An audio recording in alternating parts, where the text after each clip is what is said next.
Alright guys, sa mapagpalang araw sa inyong lahat, meron tayong reaction dito sa Senate panel holds hearing on West Philippine Sea. At panoorin po natin ang ating mga senators, ang mga talakayan dito sa pag-aapi sa atin ng mga China. At panoorin po natin ang buong detalye dito sa courtesy of the Senate of the Philippines. Let's go. No other further ado. Ayan, reaction ni Rob Trip. Coast Guard, hindi. Hindi ba dapat mas sa kanila ibigay ang mas malaking CONFI and Intel funds? Hindi ba common sense ito? Sa ngayon, malaking parte ng Intel work nila ay nakadepende sa human intelligence. Ngunit, sa laki at lawak ng trabaho ng Coast Guard sa usapin ng maritime governance, kailangan dagdagan ito ng SIGINT o Signals Intelligence. Buhay po ng Coast Guard ang nakataya sa bawat pagpapatrol at pakikipagsapalaran nila sa West Philippine Sea. Sila po ang lagit-laging humaharap sa napakalaki at napakadaming barko ng China. Nakita natin kung gaano saktan ang ating tropa mula sa pagwa-water cannon at pagle-laser hanggang sa buong araw na panggigipit o panggigit-git sa maliliit nating mga bangka.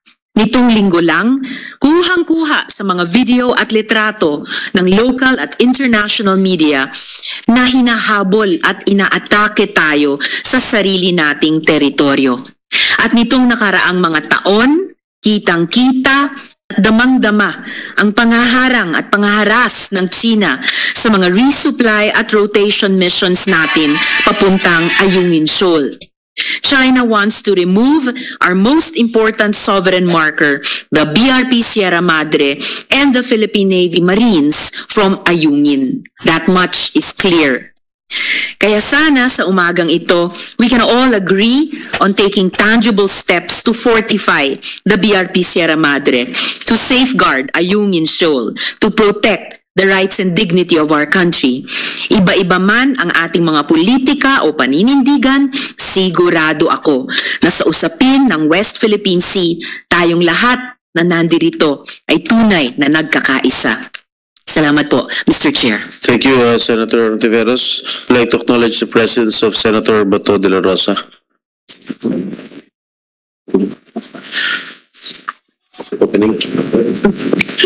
Okay, before we proceed, may I now request the committee secretary to please acknowledge our resource persons for the record. Thank you, Mr. Chair. Good morning, everyone. The committee would like to acknowledge the presence of our guest from the Department of National Defense, USEC Pablo Lorenzo, Office of the USEC for Civil Veterans and Reserve Affairs, USEC Ignacio Madriaga, Undersecretary for Strategic Assessments and Planning. From the Armed Forces of the Philippines, Captain Peter Jepson V. de Guzman, PN, Assistant Deputy Chief of Staff for Operations J3.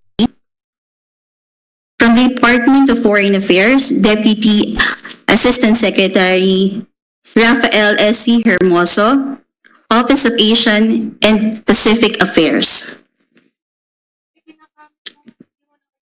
From the National Intelligence Coordinating Agency, we have Attorney Jeffrey Mangune, Legal Officer.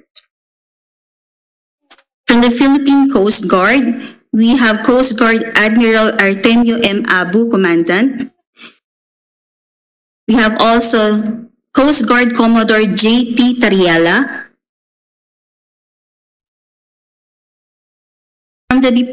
From the Department of Information and Communications Technology, we have Mr. Marlon Biagtan, Project Manager, National Broadband Program. From the Department of Budget and Management, we have Attorney Trisha Baraan, Acting Director. Mr. Rainier Adrian Barida, Supervising Budget and Management Specialist.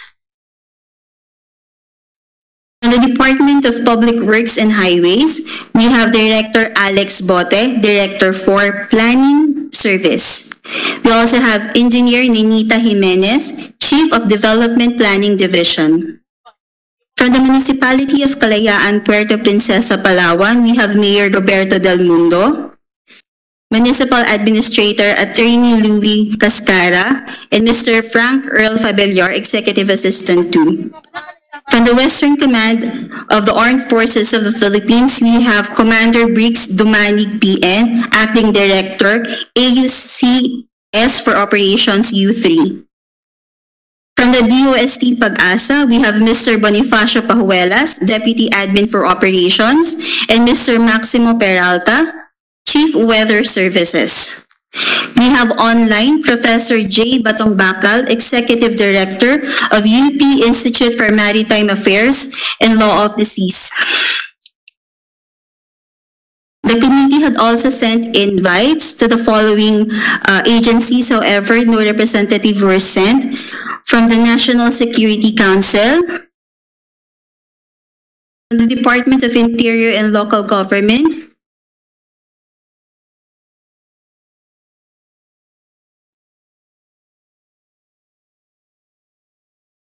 from the National Telecommunications Commissions, and for the Philippine Space Agency. Likewise, there is no representative from the Bureau of Fisheries and Aquatic Resources. My apologies, Your Honor. We also have from the Department of Health, Dr. Vilma Diaz. That would be all, Mr. Chair. Any representative from the Department of Foreign Affairs here? Sorry. Okay, any opening statements coming from our resource persons? Admiral Labu? No opening? All right. Sure, sir. Please proceed. To the Chairman of the Senate Committee on National Defense and Security and Unification and Reconciliation, Honorable Senator Jinggoy Ejercito Estrada. To the Chairman of the Senate Committee on Foreign Relations, Honorable Senator Amy R. Marcos. To the Chairman of the Senate Committee on Public Works, Honorable Senator Ramon Bong Revilla. To the Chairman of the Senate Committee on Finance, Honorable Senator Sonny Angara. The Deputy Minority Leader, Senator Risa Ontiveros, ma'am. Senator Robin Hood Padilla. Our idol, Senator Ronald Bato de la Rosa. And of course, another good friend in the Senate, Senator Tol Tolentino. Distinguished members of the committees, fellow workers in government, isang magandang umaga po sa inyong lahat.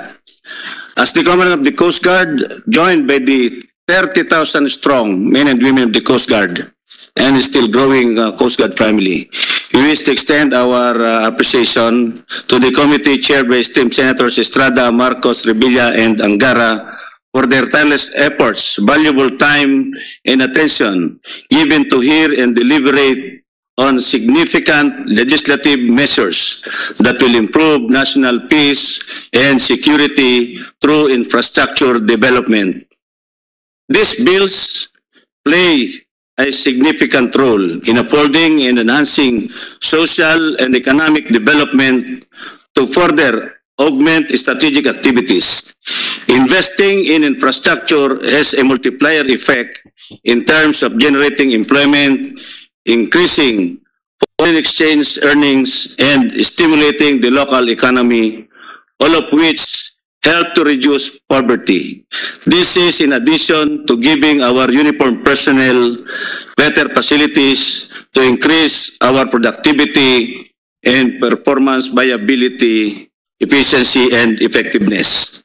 The Philippine Coast Guard looks forward to collaborating with the esteemed members of the Senate and relevant authorities to refine and implement these bills effectively, ultimately bolstering our national defense and safeguarding our sovereign interests in the critical waters.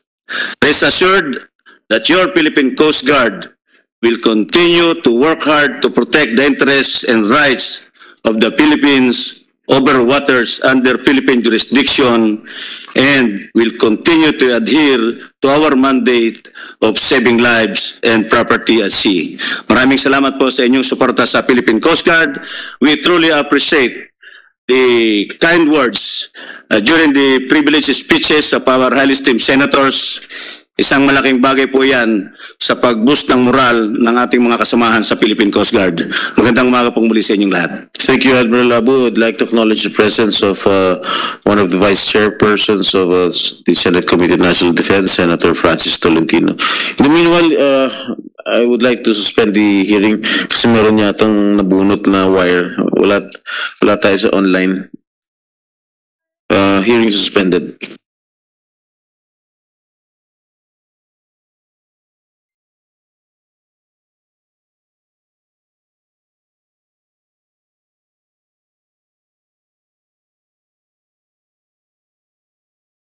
Naman kayong munisipyo. Wasak-wasak po yung munisipyo ninyo. Opo, nandito na po at talagang hinanda ko na yung listahan ng ganun din po si Juan. Si Sir Jingoy, nung pumunta ron, talagang Bigyan niyo kay Senator Bato yan. Secretary Abalos, talagang hinahain ko na po itong lahat. Ito po yung aming nasirang municipal hall nung bagyong audit. Pati po yung paaralan nyo. Opo, noong pong 2021, hanggang ngayon po, wala pa pong bubong yung aming munisipyo. Opo, kasi hindi nga po namin maipayos kasi yung aming pong era ay nagpakaliit po. Magkano yun? Ay 127 million lang po yung amin. Lang? Ay 20% doon, ang liit lang po. Doon po kami kumukuha ng Di ba nag-opisina kayo sa Palawan? Opo, meron po kaming inupahan pa ditong station office sa mainland Palawan. Hindi po kami pwedeng mag-opisina sa Pag-asa Island kasi hindi ka tatakbo ang munisipyo. Mr. Chairman. Mayor, With all due respect to Senator Robin. Senator Padilla. Senator Padilla. Galing po ako sa munisipyo nyo noong 1998. May bilyaran pa doon sa gitna. Kayo po, sundalo pa po ako noon. Oo, galing po ako doon. Pumasyal na po ako noong 1998. Namigay kami ng DVD.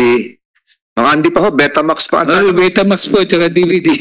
Jollibee. May bubong ho noon. Nasira na ba ho yun? Nasira na ho. Inabot nga ho nung bagyong audit. Yun ang po pinakamalakas na bagyong dumaan sa amin.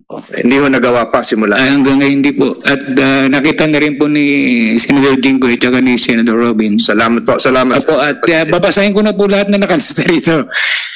Yung pangalawa po ay yung... Mahaba? Opo, yung... Hindi naman po, 13 lang na ito na project. Bigay mo na kaya kay Senator Bato lahat. Opo, meron po kaming kopihan. Nandiyan po, binigay po na. Malaki po yung pondo. Sige po, malaki-laki po ito. Ito lang po sa sasakyan pandagat, million na talaga yun. 50 million to 100 million.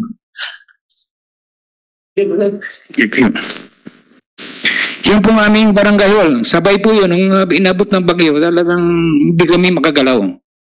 Yung pong aming service vehicle, kailangan po namin doon may service vehicle. Yung po yung naghahauling ng mga gamit mula doon sa Pantalan, papunta doon sa LGU office. Yung pong aming school building, yung po nakita ni Senator Jingoy at saka ni Senator Robin. Talaga pong ang ginagamit namin sa kasalukuyan ay yung pong aming isang opisina ng ginagamit doon na ayos pa. Doon po nag-aaral yung mga bata. Kailangan po namin ng fire building sa fire section. Yung pong aming mga mamamayan na inabot na rin ng bagyo noon, rentang housing unit pong kailangan namin. Yung pong isang pinaka-importante yung tubig. Kailangan po namin ng water desalination. Kuryente po. Apo, dito po, darating po tayo dyan. Bilis-bilisan niyo po. Isang unit po, isa po unit na kailangan namin sa tourism building. At nag-ako na po kami ngayon, nagpo-propose na kami ng aming mga turista. Nag-expedition na kami. Yung pong administrative office, at saka yung pong, ito pong dalawa, hindi na dito sa ako na ito sa Quezon, Palawan. Yung pong aming, isang sabi ni Sir, Sir Jingoy, yung aming pong kuryente ay suportado ng National Power Corporation. 24 hours po yun. Yun po ibinigay ng central office dito sa amin. Okay na? Opo, salamat po sir. Pinanggit niyo ba in order of priorities yan? Opo, at nandun po kay Sir Dingo kay Sir Robin yung priority namin na pool, yung munisipyo at saka yung pong housing. Okay, Senator Robin? Po, Chairman, meron po bang task force ng West Philippine Sea dito ngayon? Meron po tayong galing sa West Philippine Sea, task force. Opo, yan. O sir, may tanong lang po ako, Chairman. Opo, noong pong past administration, meron po kaming naging kasunduan sa Task Force West Philippine Sea na makapaglagay po ng fuel dump doon. Katunayan po, naging kapartner pa po namin si Mayor doon para makapaglagay ng fuel dump. Napakahalaga po kasi na magkaroon tayo ng fuel dump doon dahil iniimbitahan natin yung mga kababayan nating mangingisda na mangisda doon para mapantayan naman po natin yung bilang ng mga dayuhan na nando doon. Kasi hindi lang naman po Chinese ang nando doon, nandun din ang mga Vietcong, Vietnamese, Vietcong. Sa panahon pa ako ng Vietnam War. Kaya po natin gusto magkaroon ng fuel dump doon dahil ang reklamo ng ating mga fishing, yung mga Filipino fisherman, hindi lang po yung maliliit, kundi yung malalaki na iniimbitahan natin, walang gasolina. Kaya ang gusto po sana natin, sir, magkaroon ng fuel dump doon. Ang katunayan po, nakapag-deliver na po tayo ng materialis doon. At nandun na po kila Mayor. Nagkataon lang po, nung nagpalit ng administrasyon, bigla pong nahinto ito. Ang tatanungin ko lamang po, sa tingin niyo po ba, mahalaga talaga itong fuel dump? Kasi nandun na po yung mga materialis, sir. Sir, Commander Dumanig from the West to the Chairperson, Committee on National Defense, Senator Estrada, to other senators, Senator Tolentino, Senator Bato, Senator Ontiveros, and Senator Padilla. So we acknowledge, sir, the importance of fuel storage, sir, in West Philippine Sea. Kasi, sir, yung mga barko natin, sir, many of our ships need to go back to Subic just to refuel. So that reduce our number of vessels within WPS. Although the operational tempo of Western Command has been increasing through the leadership of Vice Admiral Carlos, but one of the reasons that limit us from really sustain our presence in WPS is also the presence or the availability of fuel storage, sir. Not only that, sir, I'd like to take this opportunity also, sir, to express the need of having a bigger harbor area for our ships. Kasi, sir, if we compare it with China, pagka masama ang panahon, sir, they will just have to secure or hide dun sa shoal nila, sir. But for us, sir, we really need to go back to Subic or Ulugan Bay. So, sa nabanggit niyo po kanina, sir, kung dalawang nag-claim ng lupa, every time na may bagyo, sir, nawawalan tayo ng presence, sir. That's a fact, sir. Chairman, sorry po. Chairman, ibig niyo pong sabihin, doon po sa Pag-asa Island, na bagong gawa yung port doon, kailangan po na mas malaki? Ganun po? Yes, sir. The current limitation of the pier, sir, or port in Pag-asa is it can only cater to smaller vessels. So, yung mga malalaki natin, sir, na barko that has been conducting patrols within the entire WPS, hindi po siya pwede dun, sir, mag-secure. They have to go back to Subic or go back to Ulugan to refuel, sir, or even Puerto Princesa, sir. So, the time, sir, that it will take them to go back again is average, sir, 3 to 7 days. So, yun po, sir. Chairman, ibig niyo pong sabihin, sir, na bukod sa fuel dump, kailangan pa ng bagong port doon. Not necessarily. Sa Pag-asa po? Sa Pag-asa? Not necessarily bago, sir, but we need to improve some more. But for the other islands, sir, we also need ports, sir. For Pag-asa, sir, kailangan, sir, mas malalim, sir, and mas malaki. Mas malalim. Pero yes, sa ibang, sir, Chairman, sa ibang island po kasi nakapunta din ako.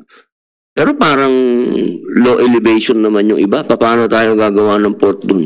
Sir, usapan with Vice Admiral Carlos, not necessarily port, sir, but it can have a causeway, sir, to accommodate, sir, vessel. Ano po yun? Pwede po bang pag-usapan dito yun? No? Pang executive session nyo? Saan nyo plano maglagay? Executive section, sir. Okay, salamat po. Isa na lang po, Chairman. Isa na lang po. Sino po kaya ang pwedeng sumagot kung kasi po nung huli tayo po ay nakapag-deliver ng supply sa ating mga kababayan na sundalo dun sa BRP Sierra Madre at bagamat nandun pa rin po yung mga dayuhan na paikot-ikot doon, paharang-harang, pero nakita po ang presence ng US Navy, yung kanilang eroplano. Totoo po ba ito? Nandun po ba talaga ang US Navy? Palipad-lipad doon?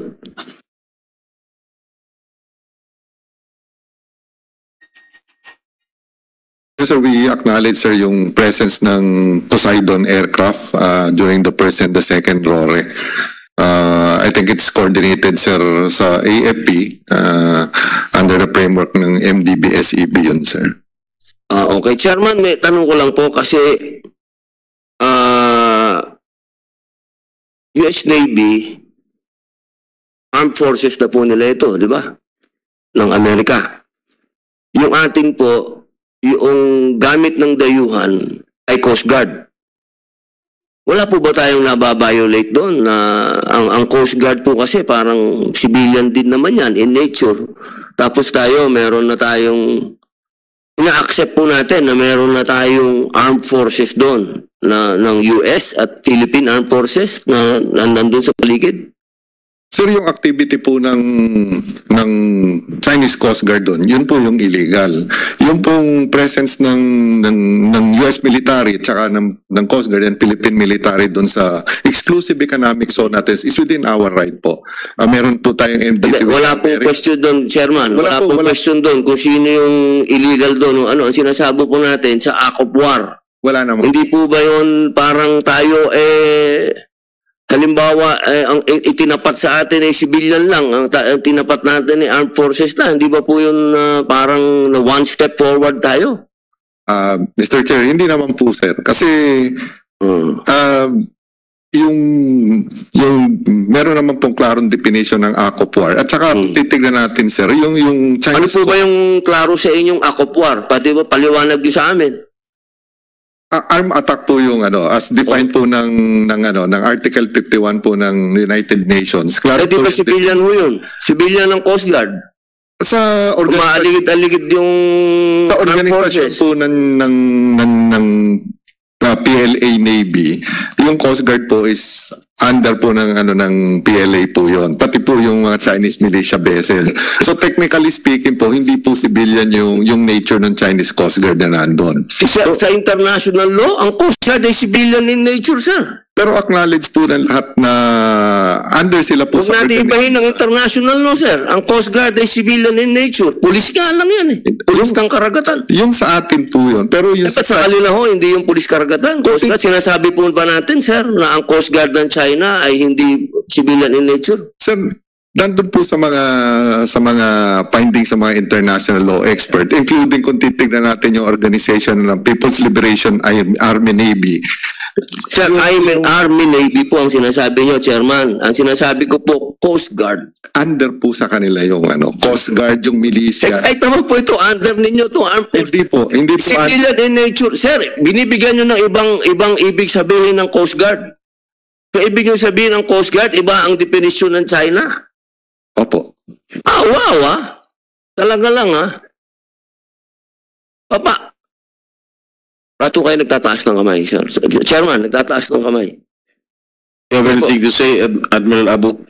Yeah, Mr. Chair, being the representative of the Coast Guard, I think I need to pitch in something in the discussion about the Coast Guard. In our country, the Coast Guard is well under the Department of DOTR Transportation, but we are claiming to be the third and uniform armed service of our country. The Coast Guard of China is under the Chinese Military Commission. The Coast Guard of the US is under the Department of Homeland Security of the United States. So this is almost similar to what the military is doing. And Chairman, maputol ko lang po kayo. Opo. Hindi natin pinag-uusapan yung definition ng country. Definition ng country natin, definition ng country ng China, definition ng international law kung ano ang Coast Guard. Okay? Kung ano ang tinatanggap ng international law sa Coast Guard. Ang sinasabi niyo po ba, Admiral, hindi ba po dapat na kayo ang dapat nagpapatrol doon? Para po nyo bang inaamin na hindi nyo kayang pangalagaan ang ating dagat at kailangan natin ng US Navy? Sagutin nyo po. Simple lang naman po yung tanong ko, Chairman. Yeah, Mr. Inaamin po ba natin na hindi natin kaya? Kailangan natin ng US Navy doon, paikot-ikot.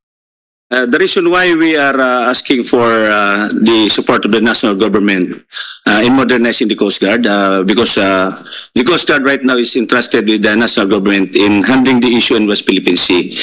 Hindi po natin pwedeng sabihin na hindi natin kaya. Kinakaya po natin. We are mastering the much needed courage, determination, and patriotism of our Coast Guard personnel in the area. The reason why we are facing even the biggest among the ships of China Coast Guard, direct China natin. So kaya po nandito kami ay nangihingi kami ng suporta sa kapulungan ito para matulungan ng Coast Guard to improve our capability. Now in terms of, may I add Mr. Chair, in terms of the definition of the Coast Guard based on international law, there is no exact and precise definition that the Coast Guard is not, is a civilian. It depends on how a country, the administration attaches through legislation the Coast Guard of its particular country. So wala pong exact definition sa international law na tayo ay civilian. That's all, Mr. Chair. Chairman, wag natin masyadong kasi mahirap yan eh. Dina-justify natin sa buong mundo may Coast Guard. Okay? Sila ang nagpupulis ng dagat. Ang armed forces, andyan yan paggera na. Huwag natin ibahin eh, kasi na tayo eh, ang hirap naman natin na para naman tayong yan eh. Hindi naman kayo ang re-respond. Nangyari na po yan sa Scarborough Show, sa panahon ng administrasyon dati. Alam naman po natin na nangyari dyan. Nung naglabas kayo ng gray ship, naglabas na rin ng gray ship ang China, kaya nga nagkaroon ng stand-off dyan eh. Matututin po tayo sa nangyari. Hindi naman po pambihira naman mga kapatid ko. Ang sinasabi ko lamang po, at gusto ko lang malinawan ng lahat, inaamin ba natin na kailangan na natin ng Amerikano dyan? Yun lang naman po eh. Simple lang. Yun po ba? Andun na po ba tayo? One step na po ba tayo forward, mga kapatid? Mga kasama namin sa armed services. Yun po ba? Talaga po bang eto na tayo? Nandito na tayo. Kasama na natin sila. Nandyan na sila.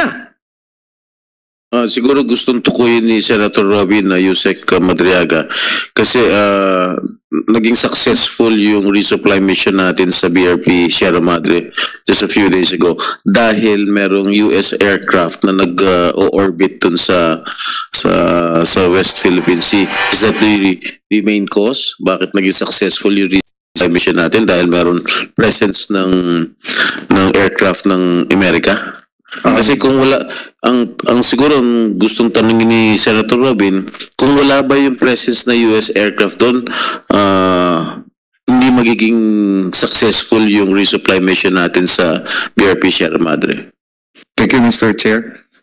Hindi po. Ang naging successful po yung RORE natin is dahil sa katapangan at galing ng ating mga Coast Guard at Philippine Navy personnel na at saka yung mga civilian personnel na nandun sa Unay sa May na Yung presensya po ng Amerikano doon is tulong lang po yun sa maritime domain awareness at parang may eye in the sky na nanonood ng buong pangyayari. Did we request the presence of the US aircraft there? May coordination po sa AFP but kahit po pala yung sino kaya bang humingi ng tulong o sila nag-volunteer? Anong coordination at pwede pong tawagin si J3 pero pwede sagutin po. Sir, wala po tayong inaamin at hindi po tayo aamin na hindi natin kaya ang trabaho. Medyo Kaya may Amerikano o sinong ibang bansa po, kaya po ng Philippine Navy, kaya ng Philippine Coast Guard po yan. Hindi po tayo susuko dyan, kaya may Amerikano o wala. Hindi po tayo aamin na hindi natin po kaya. Kakayanin po natin kahit ano po yung gamit natin. Yan lang po yung gusto namin i-manifest dito sa... Chairman, patutunayan ko po yun. Dahil ako, hindi naman ako Coast Guard. Hindi din naman ako, civilian lang ako. Pero nakapagdala ako ng supply doon sa iyo. Opo, yun lamang po. Kailangan lang po natin linawin talaga kung bakit may Amerikano doon. Yun lang po ang gusto kong linawin talaga. Bakit handa na ba tayo doon sa usapin na naglagay na, pumayag na tayo, may paano kung nagpalipat din ngayon ng dayuhan doon ng eroplano din nila? Ano po kayang reaksyon natin, Chairman? Ano po magiging reaksyon natin kapag sila naman ang nagpalipat na doon, nagpaliparan na sila doon? Mahirap yan. Tayo na po naipit sa gitna. Yun lamang po, Chairman. Kasi kung tayo lang po, kaya natin, sir. Kayang-kaya po natin. Nandun ako Nakita ko, sir Kasama ko kayo. Nakapag-deliver ako ng supply doon. Yun lamang po. Maraming salamat po, Chairman. Maraming salamat, Senator Robin. Senator Bato? Yeah, with the indulgence of Senator Robin Hood Padilla, gusto ko lang mabigyan ng closure yung issue na binring up ni Senator Robin Hood Padilla as far as Coast Guard is concerned. Dapat klaruhin natin dito. Huwag tayong mag-depend doon sa definition na ibang bansa. Magdepende tayo sa ating sariling definition at alam natin, it is a universally accepted concept na yung Coast Guard talaga is not part of the military. Ang Coast Guard ay isang civilian agency, not part of the military. Kasi mahirap kung magbigay tayo ng gray area for them to misinterpret, overinterpret, or underinterpret. Baka mamaya, diyan magsimula yung problema natin. Kaya gusto ko lang klaruhin yung sinabi ni Senator Robin Hood Padilla na talaga, ang Coast Guard as far as we are concerned is civilian in nature. Civilian talaga ang Coast Guard, hindi yan military. Kaya nga kayo ang ginagamit dyan sa West Philippine Sea para hindi masyadong aggressive ang dating because we are using your white ships, not the gray ships of the Navy. Diba? Mabuting magkaintindihan tayo dito kasi huwag kayo what if sabihin ng Argentina, our Coast Guard is part of the Philippine Navy?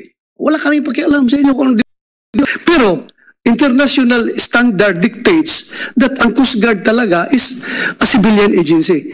I don't know if merong kukontra dito sa aking sinasabi. Mabuti yung klaruhin natin na ang Coast Guard ay civilian, hindi part of the military.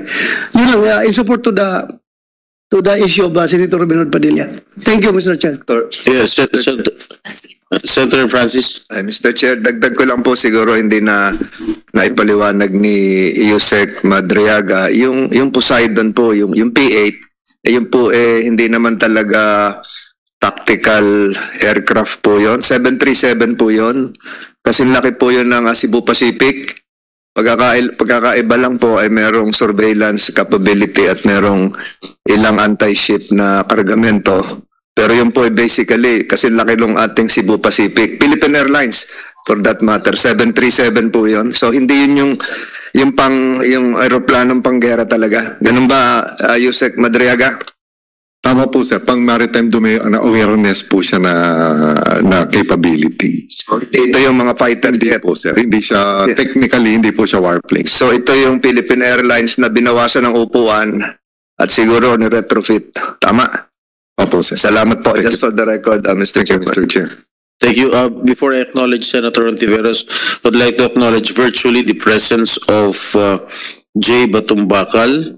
He is a maritime affairs expert, the executive director of the UP Institute for Maritime Affairs. He is online. Okay, Senator Ontiveros. Thank you, Mr. Chair. Gusto ko lang magdagdag ng maikli dun sa diskusyon tungkol sa nature ng Coast Guard or mga Coast Guards. Ginugol ko lang po, Coast Guard, unang entry na lumabas, simpleng galing sa Wikipedia. A Coast Guard is a maritime security organization of a particular country. The term embraces a wide range of responsibilities in different countries. from being a heavily armed military force with customs and security duties to being a volunteer organization tasked with search and rescue without law enforcement authority. In most countries, a typical Coast Guard's functions are distinct from those of the Navy and the Transit Police. So parang sa Pilipinas. While in certain countries, they have similarities to both. Ngayon naman po, Mr. Chair, para lang ipagpatuloy yung diskusyon na sa iba't ibang bansa, nag-iiba ang kalikasan ng mga Coast Guard. Nung ginugol ko naman po yung China Coast Guard, lumabas po dito sa entry dun sa website na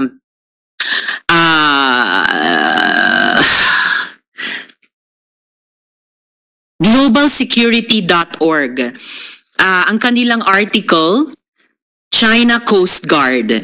Ang nakasulat po dito sa globalsecurity.org, the leadership of China's Coast Guard was transferred from oceanic authorities to the country's army beginning 1 July 2018. A move that analysts said will enable it to play a bigger role in emergencies and crises, including war. The change put the Coast Guard under the direct administration of China's Central Military Commission, enabling the China Coast Guard to be more involved in military drills and daily exercises with People's Liberation Army or PLA Navy. So, ilan pong halimbawa ito, Mr. Chair, I would understand batay sa ating pananaliksik na iba't iba po ang kalikasan ng mga Coast Guard sa iba't ibang bansa. Dito po sa atin sa Pilipinas, civilian po siya sa ilalim ng Department of Transportation. Sa ibang mga bansa naman tulad ng China, siya po ay militar na unit dahil nasa ilalim po ng kanilang armed forces. At may iba pang mga research dito na by law, ganun po, dahil ipinasa po yan ng National Congress ng China na ang kanilang Coast Guard mula sa dating mas administrative na agency, ngayon po ay isang ahensyang militar. Salamat, Mr. Chair. Mr. Chair, Thank you, Senator Bato. just a short reaction ha. Baka sabihin ngayon ng mga nagmumonitor naman dyan ng mga netizens na kami ni Senator Robin Hood Padilla porque we are sticking to the definition of Coast Guard as far as Philippine government is concerned. Baka sabihin naman nila na makachino kami ha. Bihin mga puro umino, Mr. Chair. Baka sabihin ng chino na whatever definition Google is giving to you, hindi naman naaminin yan. So wala ring mangyari talaga. O iwas at iwas yung mga chino na yan sa responsibilidad dahil ginagawa ng kanila iba yung sinasabi, iba yung ginagawa. So wala talaga yung mga tao niyan. Iba, may sariling interest yung mga tao niyan. Kaya magkaisa tayo dito. Kami dito sa Senado, kayo sa Armed Forces at sa Coast Guard. Siguruhin natin na synchronize tayo in defending our national interest. Wala akong pakialam kung kumikiling kayo sa Amerikano, kumikiling kayo sa Chino, wala akong pakialam. Basta importante yung ating interest bilang Pilipino. Bahala kayo kung paano gawin nyo yan. Do you think pag yung Coast Guard binangga ng malaking barko ng Chinese Coast Guard doon sa West Philippine Sea at yung ating mga Coast Guard ay nangaluno doon sa dagat, meron kayang sasakluno sa kanila? Tayo rin, walang ibang sasakluno. Kaya maganda yung sinasabi na natin dito sa committee nito. Ang tanong natin dito is, how prepared are we? As far as defense preparedness is concerned, I don't want to be a warmonger here. Pero bilang isang Pilipino, kailangan siguruhin natin na handa tayo. Anong immediate action drills na pinagagawa ninyo? J3 ng AFP. Pag may nangyari sa Coast Guard yung, o kaya nagkakaroon talaga na shooting war. Hindi napigilan ng China dahil iniini sila ng mga Coast Guard natin. Come over here, banggain nyo kami. Binangga nga ng sino yung Philippine Coast Guard. Tapos, yun na, nagkaputukan na. Ano ngayon ang... we don't have to go to the details. Gusto ko lang malaman from you, J3, Commandant in charge sa operation ng buong armed forces of the Philippines. How ready are we to respond to that situation? Baka sabihin na naman yung mapariyo tayo sa Mama Sapano na hindi mo na kami mag-respond dahil hintayin mo na namin yung clearance ng presidente. Ano bang immediate action nyo dito pag ganun mangyari? Ano nga, worst comes to worst. Nagkaroon ng shooting incident. Attack talaga nangyari. Are we ready? Kaya natin as an armed forces. Huwag tayong umasa sa Amerikano. Huwag tayong umasa sa ibang bansa. Tayo lang. Kasi wala mo talaga ibang malasakit dito. Tayo lang, Pilipino. Ikaw, G3, kaya natin.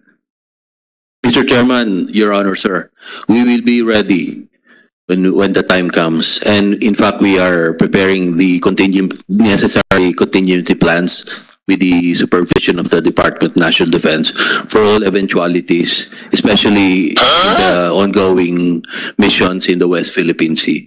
So but with that time, with all our capabilities, with the Armed Forces of the Philippines, the Navy, and the Air Force, the Army, and the Western Command, we will be ready, Your Honor. Thank you. At with the time comes, tawagan nyo kami ni Senator Robinor Padilla, Senator Tolentino, Senator Jingo, Senator Risa.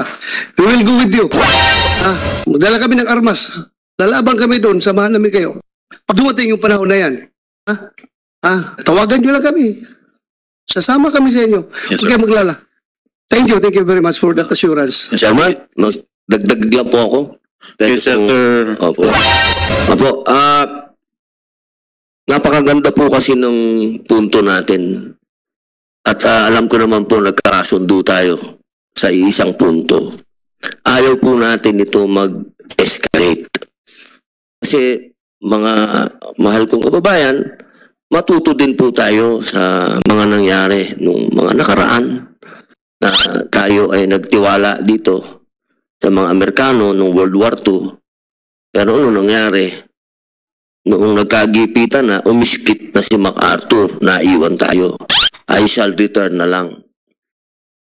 Dagi-bagi ba tayo ng 3 taon? Hindi naman natin gera talaga hindi naman natin kalaban yung Hapon eh. Nasabit lang tayo doon. At least dito, Robin, nag-return talaga. Nag-return, no? Nag-return po si MacArthur nung panalo na tayo. Inagaw na naman ng mga Amerikano yung glory na sinasabi nila sila tumalo sa Hapon, pero ang katotohanan, historically, at yan po ay patutunayan ng mga historian, nagtatago na ang mga Hapon nun. Nananalo na ang mga gerilya nung dumating sila MacArthur. Kaya ang gusto ko lamang pong idiin, okay, kaibigan natin ng nandyan sila, maraming salamat, pero wag naman po tayo ibala. Baka tayo ibala lang ng mga yan eh. Wala naman problema sa akin eh. Tanda ko na rin naman, masarap din maging bayani, di ba sir? Pero wag naman yung magpapakabayani tayo para sa glory ng iba.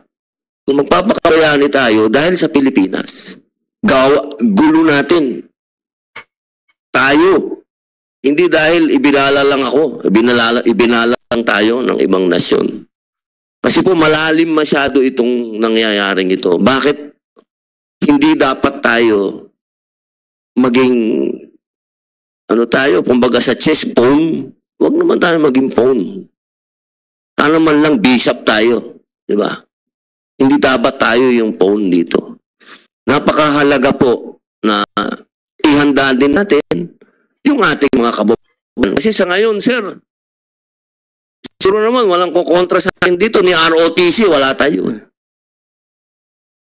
Siguro naman, sa usapin na yun, nagkakasundo tayong lahat. Paano nating sasabihin na handa tayo? Yung mga kabataan natin, busy sa TikTok.